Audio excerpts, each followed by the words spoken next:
12 ज्योतिर्लिंगों में से एक पवित्र ज्योतिर्लिंग, जहाँ पर भगवान भोले बाबा साक्षात निवास करते हैं। मंदाकिनी नदी के तट पर और इन खूबसूरत हिमालय पर्वतों के गोद में बसा हुआ यही है केदारनाथ धाम। यहीं पर भगवान शिव जी ने पंच पांडवों को दर्शन दिए थे और यहीं पर उन्हें स्वर्ग जाने का रास्ता भी दिखाया था। इसीलिए इस जगह को मुक्ति स्थल भी माना जाता है। केदारनाथ जी की यात्रा में आपके रहने की और खाने पीने की क्या क्या सुविधा है और साथ ही में घोड़ा, पिट्ठू, पालकी, हेलीकॉप्टर, इन सभी के रेट्स क्या होंगे, किस तरह से बुकिंग करनी है और ये यात्रा करने में आपका कितना बजट आ सकता है और केदारनाथ जी के मंदिर में दर्शन करने के बाद यहाँ पर आप और भी कौन सी जगहों पर दर्शन कर सकते हैं और यात्रा करने में आपको कितना समय लगता है, इस वीडियो में हम आपको केदारनाथ धाम की इस खूबसूरती को दिखाते हुए इस तरह की कंप्लीट इन्फॉर्मेशन देने वाले हैं। तो इस वीडियो को पूरा जरूर देखना। केदारनाथ धाम जी की यात्रा हरिद्वार से शुरू होती है और हरिद्वार बस स्टैंड के पास में ही सोनप्रयाग तक जाने के लिए आपको बहुत सारी बसेस की सर्विस मिलती है और इन बसेस का किराया 700 से लेके 1000 तक का होता है और इनका टिकट आपको एक दिन पहले ही कराना पड़ता है।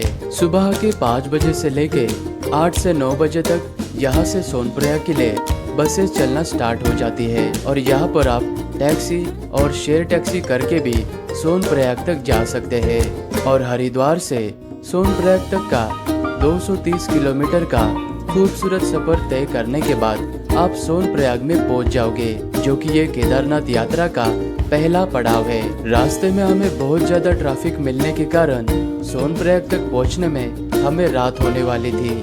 इसीलिए हमने सोनप्रयाग से 1.5 किलोमीटर पहले इस सीतापुर में होटल रूम ले लिया था और आपको सोनप्रयाग में भी होटल रूम, गेस्ट हाउस और डोरमेट्रीज मिल जाएगी। सोनप्रयाग में डोरमेट्री का 300 से लेकर 600 रुपए तक लिया जाता है और यहाँ पर होटल रूम का मई और जून महीने में 1500 से लेकर 2000, 3000 या 7000 तक भी जा सकता है, क्योंकि सीजन में यहाँ पर रेट बहुत ही ज्यादा हो जाता है। सोनप्रयाग में ही आपको कुछ इस तरह से लाइन में खड़ा किया जाता है और यहीं पर यात्रा में जाने से पहले आपका यात्रा का रजिस्ट्रेशन यानी पंजीकरण को वेरीफाई और चेक करने के बाद ही आपको आगे यात्रा के लिए भेजा जाता है। इसलिए यात्रा में आने से पहले आप ऑनलाइन वेबसाइट से या फिर ऋषिकेश और हरिद्वार से ऑफलाइन रजिस्ट्रेशन भी करा सकते हैं। यात्रा का रजिस्ट्रेशन चेक कराने के बाद फिर से आपको एक बार इस तरह से लाइन में लगकर यहाँ से टैक्सी में बैठकर आपको गौरी कुंड तक जाना होता है, क्योंकि केदारनाथ धाम की असली यात्रा की शुरुआत गौरी कुंड से ही होती है और सोनप्रयाग से गौरी कुंड 5 किलोमीटर के दूरी पर है और ये टैक्सी पर पर्सन 60 से 70 रुपए लेकर आपको आधे घंटे में गौरी कुंड में उतार देगी। गौरी कुंड में पहुंचते ही यात्रा पर आने वाले अधिकतम भक्तगण गौरी कुंड में बने हुए इस पवित्र तप्त कुंड में स्नान करने के बाद पास ही में ये गौरी मैया का मंदिर बना हुआ है, जो कि माँ पार्वती जी को समर्पित है। इस मंदिर में दर्शन करने के बाद सभी भक्तगण भोले बाबा की यात्रा को शुरुआत करते हैं और गौरी कुंड से 5 से 10 मिनट के ट्रैकिंग करने के बाद सामने आपको ये वाला एंट्री गेट नजर आएगा। ये प्रवेश द्वार नजर आने पर आप समझ लेना कि फाइनली केदारनाथ धाम की यात्रा की ट्रैकिंग की शुरुआत हो चुकी है। गौरी कुंड से लेके केदारनाथ जी के मंदिर तक का इस ट्रैकिंग के रास्ते का डिस्टेंस 16 किलोमीटर का बताया जाता है, लेकिन ये रास्ता 16 किलोमीटर का ना होके ये ट्रैकिंग वाला रास्ता 20 से 21 किलोमीटर का है। अगर आप गौरी कुंड से घोड़ा या खच्चर से केदारनाथ जी के मंदिर तक जाना चाहते हो तो उसका किराया यहाँ पर 3200 लिया जाता है। अगर आप यहाँ पर पालकी का इस्तेमाल करते हो तो पालकी का किराया यहाँ पर 7 से लेके 9-10 हजार तक लिया जाता है और यहाँ पर इस पिट्ठू का चार्जेस 3000 से लेके 6 या 7 हजार तक का हो सकता है। और मंदिर तक जाने के लिए सबसे आसान रास्ता है हेली सर्विस का, जो कि गुप्त काशी, फाटा, सिरसी इन 3 जगहों से केदारनाथ जी के मंदिर तक जाने के लिए हेलीकॉप्टर की सर्विस चलती है और हेलीकॉप्टर के जो भी रेट्स है वो आपको स्क्रीन के ऊपर नजर आएंगे। और हेली सर्विस को बुकिंग करने के लिए आप हेली सर्विस के ऑफिशियल वेबसाइट से ही बुकिंग करना। लगभग 6 से 7 किलोमीटर की पैदल यात्रा करने के बाद आप इस रामबाड़ा नामक जगह पर पहुंच जाओगे और यहाँ पर आपको मंदाकिनी नदी पर बनाए गए ये ब्रिज नजर आएंगे। और इस ब्रिज को क्रॉस करने के बाद जैसे ही आप आगे जाओगे, यहाँ पर ज्यादा तीखी चढ़ाई होने के कारण आपको थकान का सामना करना पड़ सकता है, लेकिन फिर भी आप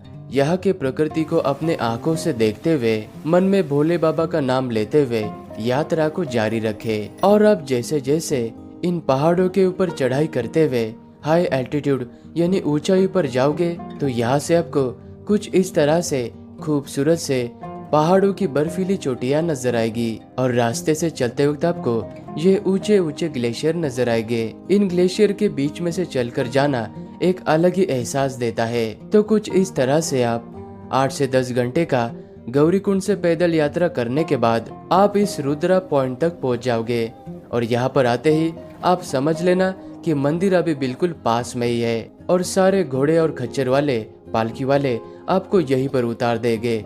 और इस जगह से केदारनाथ जी का मंदिर मात्र 1 से 1.5 किलोमीटर के दूरी पर ही है। केदारनाथ में रहने के लिए हमने पहले से ही नंदी कॉम्प्लेक्स में बुकिंग करा कर रखी थी। नंदी कॉम्प्लेक्स में आपको कुछ इस तरह के बड़े बड़े से टेंट लगाए हुए नजर आएंगे।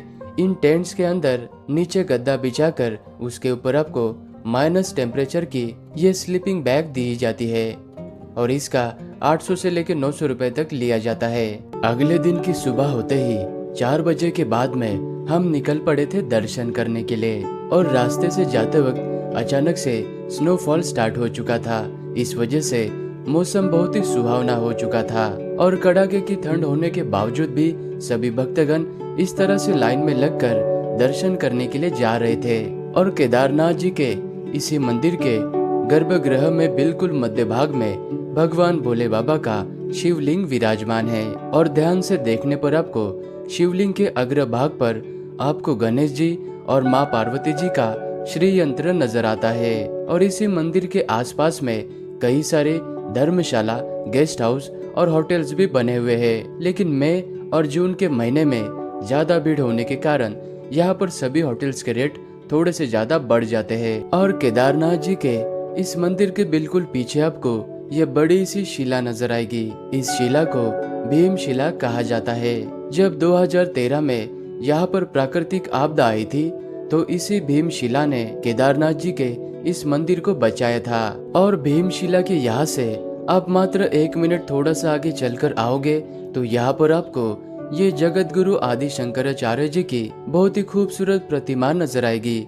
यहाँ पर भी आप एक बार दर्शन जरूर करना। केदारनाथ जी के धाम में एक ऐसा भी मंदिर है, इस मंदिर में अगर आप सच्चे मन से भगवान भोले बाबा के जयकारे लगाते हो तो इस मंदिर के अंदर जो पानी का कुंड है, इस कुंड से बबल्स यानी बुलबुले निकलते हैं। इस मंदिर को रेतस कुंड मंदिर कहा जाता है और ये मंदिर केदारनाथ जी के मंदिर से मात्र 10 मिनट के दूरी पर है। ये है काल भैरव जी का मंदिर, जो कि केदार घाटी का सबसे ऊंचाई पर स्थित ये भैरव बाबा का मंदिर है।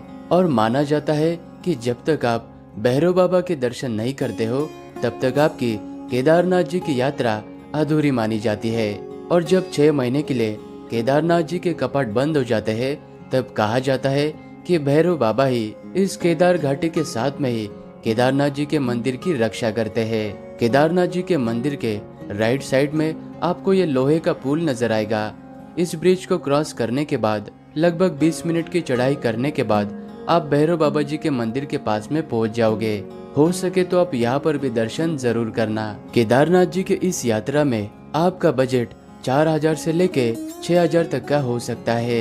अगर आप 2 लोगों से ज्यादा है तो ये यात्रा आपकी इससे भी कम में हो सकती है। और आप हो सके उतना जल्दी पहले से गौरीकुंड में आकर रुकना और अगले दिन गौरीकुंड से सुबह 5 या 6 बजे यही से आप यात्रा स्टार्ट करना। नहीं तो आपको भी हमारी तरह सोनप्रयाग में टैक्सी के लिए और रजिस्ट्रेशन चेक करने के लिए 3 से 4 घंटे आपके ऐसे वेस्ट हो जाएंगे। और यहाँ पर मई और जून महीने में सीजन और भीड़ होने के कारण सभी होटल्स के रेट बढ़ जाते हैं और मानसून में जुलाई और अगस्त में यहाँ पर कभी भी लैंडस्लाइड और ज्यादा बारिश होने की संभावना रहती है। तो आप सितंबर में भी कर सकते हैं, उस वक्त आपको कम बजट लगेगा।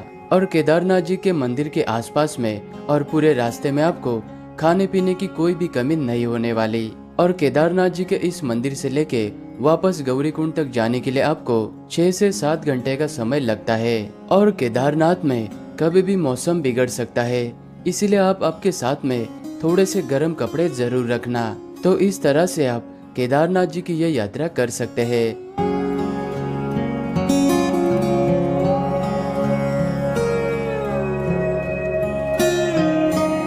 हर हर महादेव, जय बाबा केदार। तो दोस्तों, आज तारीख हो चुकी है 2 मई और आज इस वीडियो में हम विस्तार से जानेंगे केदारनाथ धाम के बारे में। आज का मौसम कैसे है, भीड़ कितनी ज्यादा है, बारिश हो रही है या नहीं, बर्फबारी का क्या हाल है, रास्तों की स्थिति कैसी है और अभी श्रद्धालुओं की संख्या कितनी तेजी से बढ़ रही है। इन सभी बातों की पूरी जानकारी आपको इस वीडियो में मिलने वाली है, तो वीडियो को पूरा